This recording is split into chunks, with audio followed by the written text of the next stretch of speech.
toilet repair probably doesn't top the list of projects you like to do yourself, but some common problems are so easy to fix that you'd be flushing money down the toilet if you put off fixing them yourself.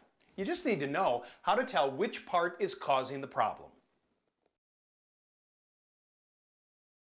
When you flush the toilet, the lever pulls up the flapper, letting the water in the tank rush into the bowl through the flush valve. As the water rushes out, the float cup drops, and the flapper stays open until all the water drains. Then it drops back into place. Water comes through the supply line into the fill valve to refill the tank, and refill the bowl through an overflow tube. As the tank water rises, the float rises. This trips a valve to stop the incoming water.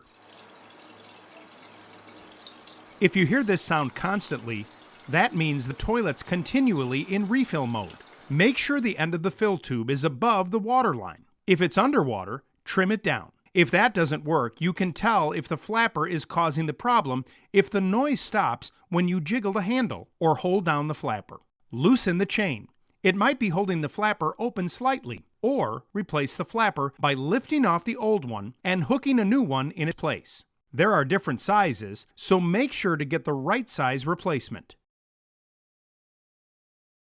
If the tank fills too slowly or not at all, make sure the water supply valve is open and replace the supply line if it's damaged. If that doesn't work, you may need a new fill valve. A fill valve is simple to install or replace with a newer water-saving device, but specific instructions will depend on the product you use.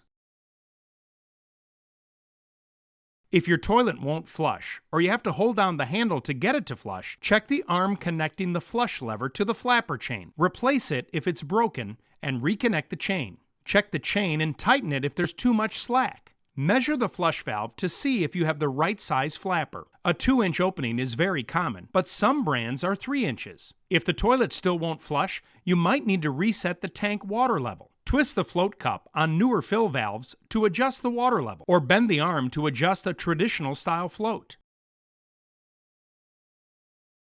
Water on the floor or ceiling under the toilet, sewer smells, or damaged flooring could mean you need to replace the wax ring under the toilet. If you think the tank is leaking, drop some leak detection tablets in to check. Don't flush the toilet, check back after about 30 minutes. If colored water shows up in between the tank and bowl, try tightening the nuts under the tank, or replace the gasket between the tank and bowl. If you think the bowl is leaking, use leak detection tablets in the bowl. If colored water seeps through, there's no way to patch it. You need to replace the whole toilet. Here are some more helpful tips. If you're replacing the flapper often, drop-in cleaning tabs could be corroding it. Look for a chlorine-resistant flapper or switch to an in-the-bowl cleaning system.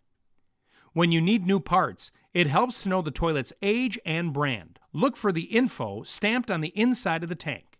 For more helpful tips and advice, visit your neighborhood Ace and find us online at acehardware.com.